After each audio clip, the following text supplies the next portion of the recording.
Tentang banyak yang bertanya, bisa apa enggak setelah Jokowi itu pemimpin Republik Indonesia itu ditanyakan ke tarot gitu ya. Nah, kebetulan pada waktu itu saya tidak tanya siapa RI 1 atau siapa pemimpin Indonesia.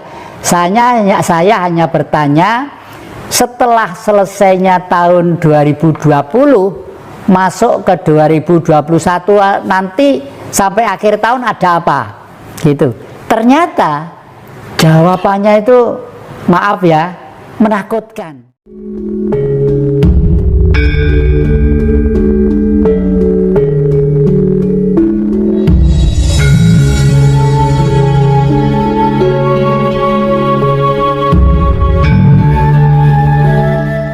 Kebenaran harta karun Bung Karno.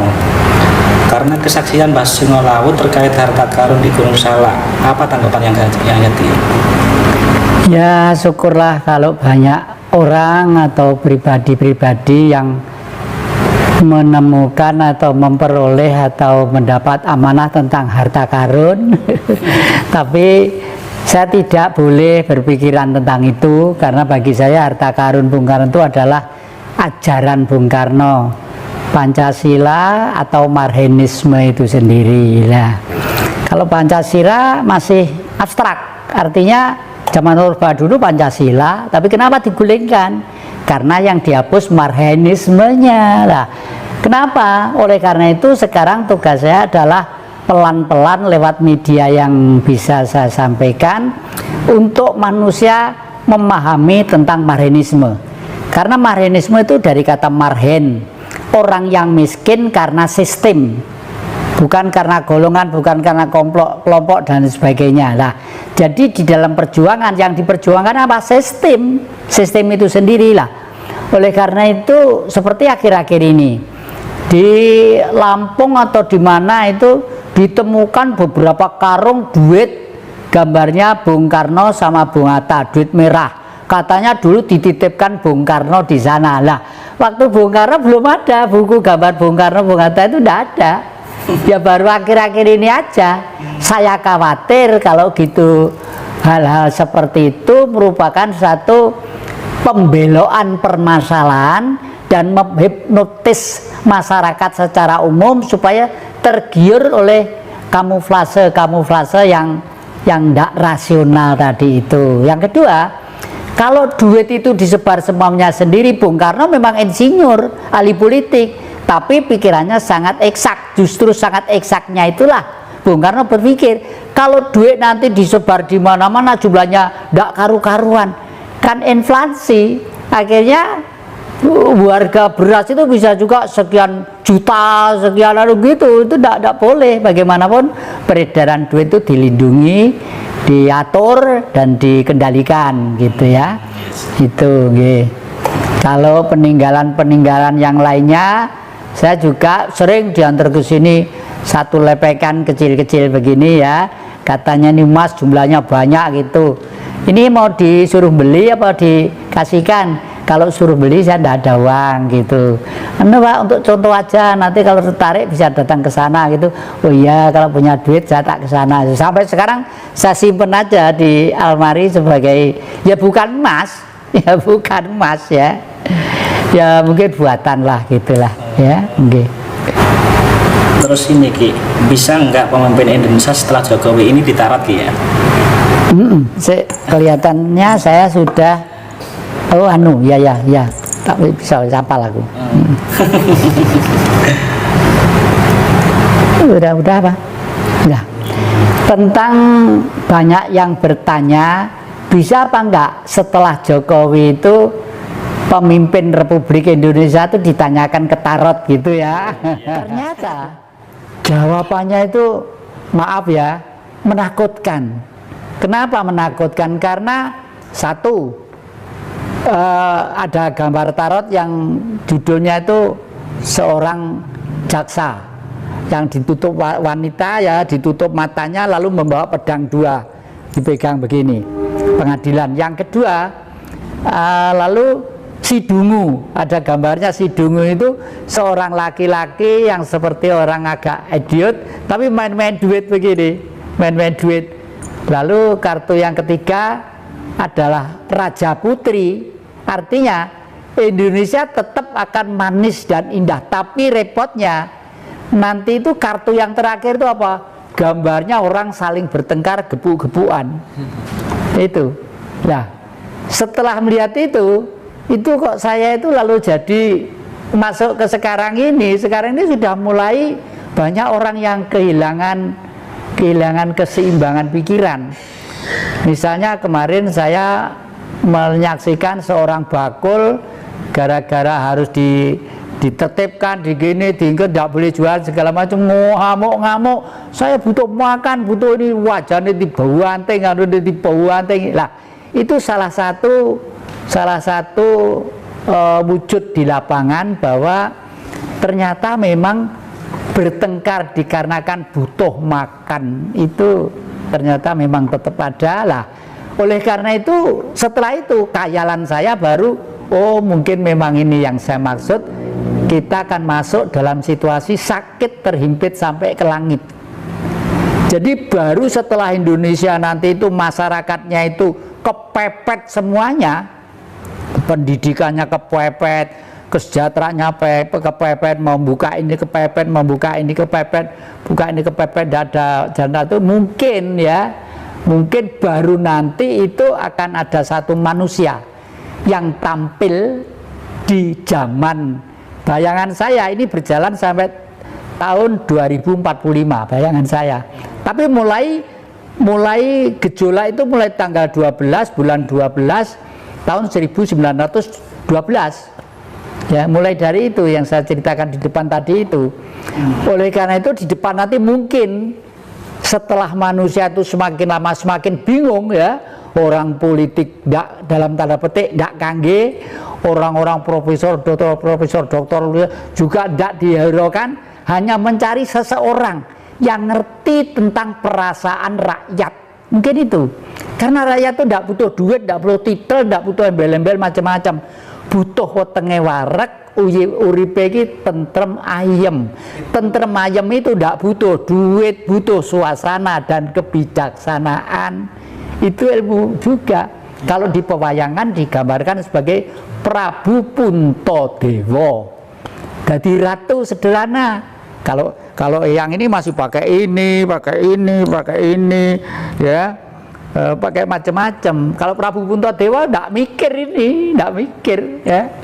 Jujur digambarkan kakinya itu tidak ngambah lemah, ngawang begini. Artinya nggak duniawi gitulah artinya itu. Nah, kalau bangsa harus seperti Bratasena, gagah gitu. Bangsa harus tegar gagah, tapi ratu harus tetap sederhana, ya toh? Terus di tahun 2045 kira-kira Indonesia itu seperti apa di mata Ki?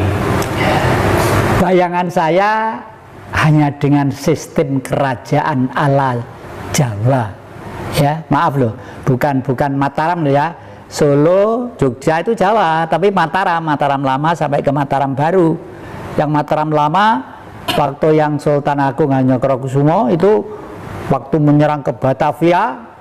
Itu tadi di televisi saya sebarkan cerita kuda lumping itu sebenarnya Prabu yang Sultan Agung menyerang Batavia. Ya, itu. Jadi nanti itu kalau sudah dipimpin oleh seseorang yang seperti itu mungkin akan damai, ayem, tentrem gitu ya. Nah, terus tanggapan Ki, gimana nih orang-orang tak mau divaksin terus akan dipenjara, tanggapannya yang bagaimana? Podo salai. Sing menjara ya salah, sing divaksin ora gelem ya salah, ya toh. Bagaimanapun negara ini harus menyelamatkan masyarakatnya. Dan tentang corona itu sudah bukan urusan nasional, internasional. Lepas dari itu, dari mana asal mulanya, di mana menyebarnya, bagaimana. Tapi itu adalah realita. Karena bangsa pun memikul beban karma. Manusia yang berhimpun dalam suatu wilayah itu membentuk suatu negara, dan negara itu punya karma. Karma itu bisa negatif, bisa positif. Karma negatifnya apa? Ya berbentuk corona tadi itu. Misalnya, jangan dipikir kalau membunuh orang itu tidak punya sebab akibat. Kalau manusia dibunuh tanpa doa, tanpa macam-macam, tanpa apa ya, hanya kepentingan politik, saya akan membunuh orang sebanyak-banyaknya, apapun partainya, apapun lambangnya, apapun simbolnya, tetap itu ada dampaknya. Ada dampaknya. Kebetulan kakek ini mengalami 3 generasi. Zaman melawan Belanda, pemberontakan, zaman 65 juga menghadapi situasi yang sangat pelik, zaman akhir-akhir ini juga begitu. Jadi semua saya rumusi jadi satu. Oh, ini dampak ini, dampak ini, dampak ini, dampak ini gitu. Gitu. Jadi tentang vaksin itu dipaksakan juga jangan ya. Bagaimanapun ya, kalau memang tidak mau misalnya ya, kalau tidak mau demi kepentingan umum, bila perlu seseorang itu suruh, oh, udah nggak apa-apa, kamu dari vaksin tidak apa-apa, tapi tolong beri robot ya, robot kayak astronot yang mendarat di bulan itu ya, yang rapat, jangan sampai udara keluar. Nanti kalau udara keluar menyusahkan masyarakat yang lainnya, itu nggak apa-apa. Kalau enggak, baru nanti kamu di sel di penjara sekian lamanya, dan itu diisolasi di penjara nanti ya gitu. Jadi harus bijak lah. Akhir-akhir ini apakah yang jadi dapat pesan gaib dari leluhur atau guru sejati? Ya, saya selalu konsultasi dengan guru sejati saya ya. Guru itu bagi saya ada 3. Guru hidup adalah bapak dan ibu saya ya. Itu guru, waktu sejak kecil saya belajar dari beliau dan hasilnya memang hebat sekali. Guru yang kedua adalah guru politik. Itu saya mencari guru, harus mencari seorang politikus yang terbesar kelasnya dunia, yaitu Bung Karno, yang pernah menghimpun Asia, Afrika, Amerika Latin untuk mewujudkan perdamaian dunia dengan kegiatan yang dinamakan olahraga dan kebudayaan dan kesenian, the game of the new emerging forces ya, satu kekuatan baru membentuk suatu dunia baru itu ya. Yang ketiga adalah guru sejati yang diberikan kepada jati ya, karena jati ini, guru sejati itu siapa? Diberikan sejak saya dalam kandungan ibu, berbentuk cahaya. Cahaya itu adalah cahayanya Allah yang bersinar kepada setiap titahnya, baik kepada binatang, baik kepada cacing, kepada pohon-pohon, kepada gaib-gaib, kepada genderuwo, kepada toyol, kepada apalagi kepada manusia. Di antara ciptaan-ciptaannya tadi yang paling istimewa adalah bercahaya di dalam tubuh manusia. Oleh karena itu di dalam agama disebutkan manusia itu ada makhluk yang dimuliakan oleh Allah. Di dalam agama Islam seperti itu. Artinya hanya manusia yang patut terdepan untuk membawa kehidupan yang nyata dan tidak nyata, yang gaib dan tidak gaib, yang kecil dan yang besar, itu adalah manusia. Lah, Bung Karno sudah membuktikan itu di zaman era baru. Makanya di Jakarta itu budaya di Timur Tengah sudah diboyong ke Jakarta. Namanya apa? Tugu Monas. Yang bawah itu segi 4, yang namanya lingga, ibu-ibu. Yang di atas itu bapak Yoni ya, lingga dan Yoni ya. Alu lan lumpang, seperti di rumah kakek itu di depan ada alu lumpang. Itulah. Di bawah atasnya mas, artinya murni.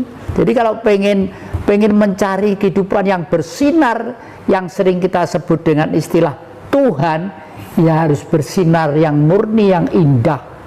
Dan emas itu ternyata bisa untuk mengantisipasi semua permasalahan yang kira-kira menyulitkan kehidupan manusia. Misalnya rumah dikasih susuk emas ya, mobil dikasih susuk emas, orang pengen cantik, pengen ganteng pakai susuk emas. Coba terus itu terdipelintir sama budaya lain. Waduh, tidak boleh makan jangan kelor ya, karena engko susuk iso rontok gitu.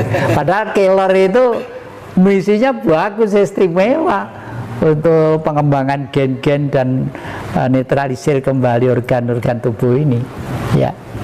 Terus ini masih satu, bagaimana yang jadi memahami konsep hari akhir?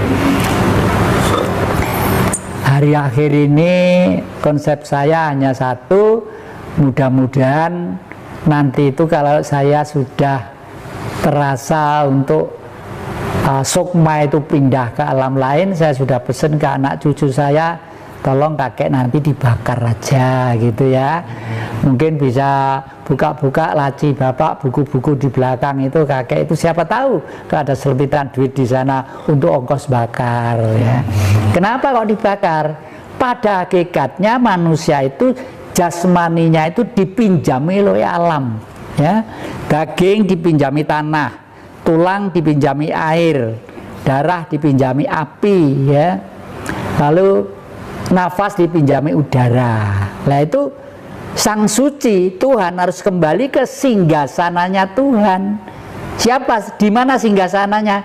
Di matahari. Makanya rumah kakek itu ada simbol kerajaan Majapahit. 8 penjuru dunia itu, penjuru 8 itu ya, itu lambang Majapahit. Majapahit itu 341 tahun. Karena pribadi manusianya menganut ajaran Buddha dan kehidupan sehari-hari akrab dengan semesta alam. Lalu di era modern disebut Hindu Buddha, Siwa Buddha ya. Siwa itu angkasa, Budi itu adalah pribadi manusia. Manusia sadar bahwa manusia itu dulu-dulunya adalah material yang berasal dari langit. Makanya Siwa itu mesti gambarnya biru. Karena langit itu loh ya. Nggih. Nah itu. Jadi kalau sudah begitu Pulau Jawa tidak penuh kuburan ya toh. Dan sekarang-kadang anak-anak itu sudah generasi muda, keleluhur-leluhur udah males karena sibuk di HP, sibuk di televisi, sibuk alasan yang kuliah kayak yang ini gitu. Sampai rumputnya itu tinggi-tinggi gitu ya. Kasihan kan kalau sudah